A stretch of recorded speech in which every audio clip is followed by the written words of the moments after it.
What's up, guys? My name's Cody, and this is another UFC My Favorite Bets, this time for UFC 259. And hopefully, you checked out my full betting breakdown from a couple days ago. This is just going to be a couple-minute video going over my bets, like I always like to do.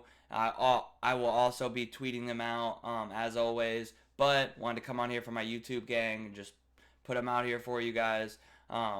So before I get into that, please leave a like on the video, leave a comment. That always helps out a lot, and I appreciate you guys. I like going back and forth with y'all, so feel free to tweet me and come over to Twitch where we're going to be live for the fights as always. This is a fucking lit-ass card, so I cannot wait to watch it. And, shit, before I waste any more time, first off, what I did for this first bet is I split a unit between Joey Benavidez straight, which is like plus 120 I got. And then I got like plus 210 Joey Benavidez, or plus 200 Joey Benavidez by decision. So I split the unit up between those two. I think it's most likely path to victory is a decision, but I honestly think that a KO is live. He's not going to submit him, but a KO is live. I think people are sleeping on Joey B. I get it. He's been knocked out a couple times, but we're talking about to Figueredo, Mighty Mouse. He's lost to Dominic Cruz. Like, he loses to champions in the who's who. This is a step down. I get he's a 36, 37-year-old flyweight. I get why people are, hesitant to bet him, but I think this is a good line for Joey B, and he typically wins these fights. So that's going to be my first bet. And then next up, we got Dominic Cruz by decision. I think that's another really good bet. That's going to be his path to victory. He's not going to knock out or submit Casey Kenny. That would be really surprising. But I honestly feel like people are sleeping on him as well. These two old dogs, man, they still got it. Dominic Cruz, great takedown defense. I don't know if Casey Kenny, he likes to work his strikes into his takedowns, and I think it'll be tough for him to get Dominic Cruz down, even at his older age. Obviously, you got to hope that Dominic Cruz is coming in healthy, but I thought he looked great at weigh-ins. I think he looks good on the scale. Just in general, he's looked great all week.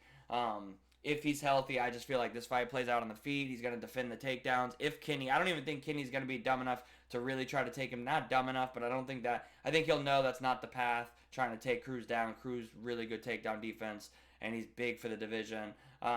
This fight's going to play out on the feet, and Dominic Cruz, man, his style's tough to beat, especially when I'm confident that it's going to play out on the feet for 3 rounds. And I think Dominic Cruz could easily win 2 rounds here and take the decision, which is a nice plus money play.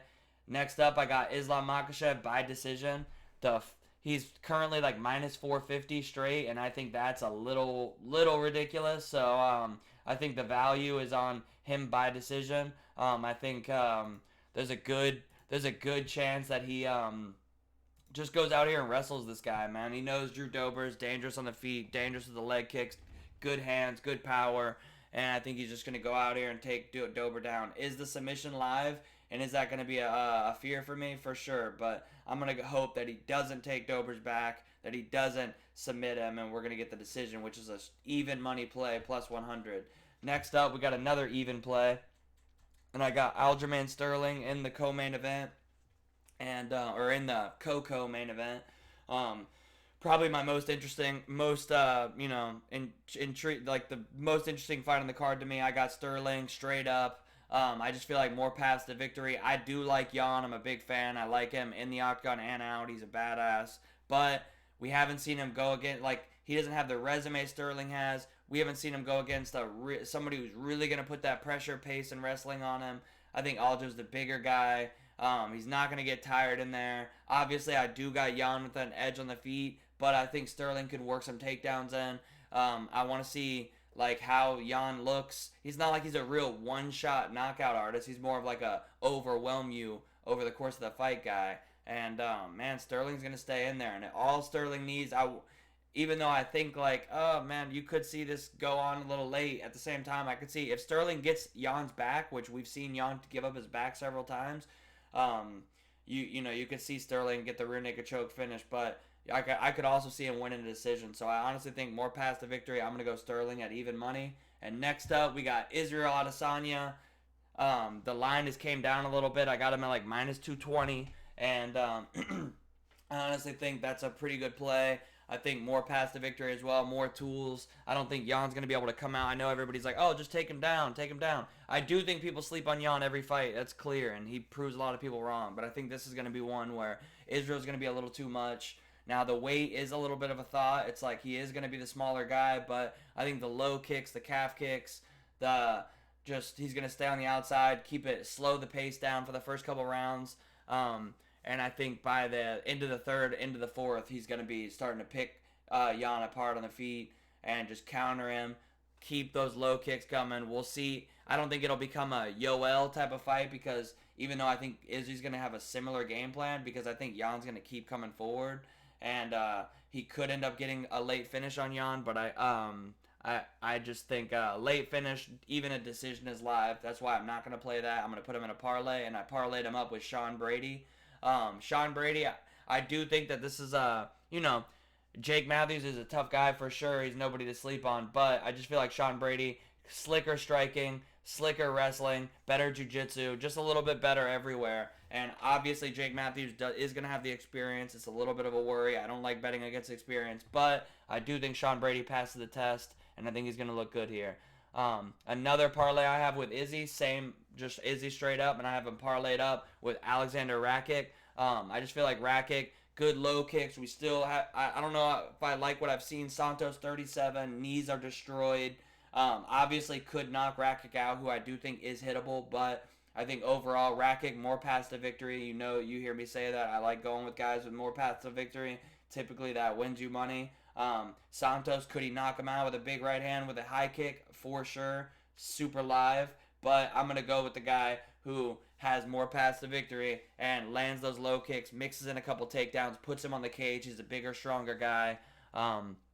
Maybe a little bit better cardio. So I'm going to parlay him up with Izzy as well. My second parlay with Izzy. And my last parlay of the night and last bet of the night, I got fight goes completes 2 rounds with Izzy and Jan.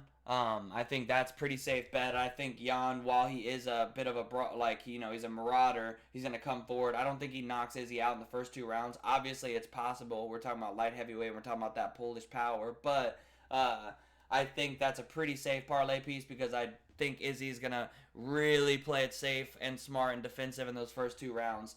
Try to make some reads, slow the fight down, keep the pace hit to his level, and that's why I parlayed that up with Mario Batista. I just feel like, yes, Trevin Jones, tough, durable, power in his hands. We saw that in his last fight against Tamir Valiev where he got the big upset, and I didn't want to bet against him here, but with the line coming, pretty decently at like minus 220, I just feel like Batista, just the slicker striking. This fight's going to play out on the feet. I don't think Trevin Jones is going to come in here with a big wrestling heavy game plan, so I think it's going to play out on the feet. Mario Batista just a faster, better footwork, better head movement, slicker striking, quicker hands, and as long as he doesn't gas himself out like Valiev did trying to fucking take him out of the fight, I think Batista's just a slicker fighter, more skills, and he should get the win here. I didn't want to play a prop because I think it could go a couple different ways. So those are going to be my 7 bets. Technically 8 if you count Joey Benavidez straight and by decision.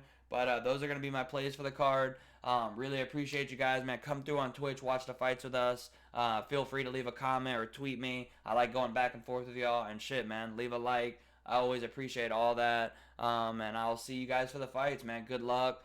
Enjoy the fights. Win some money. And peace.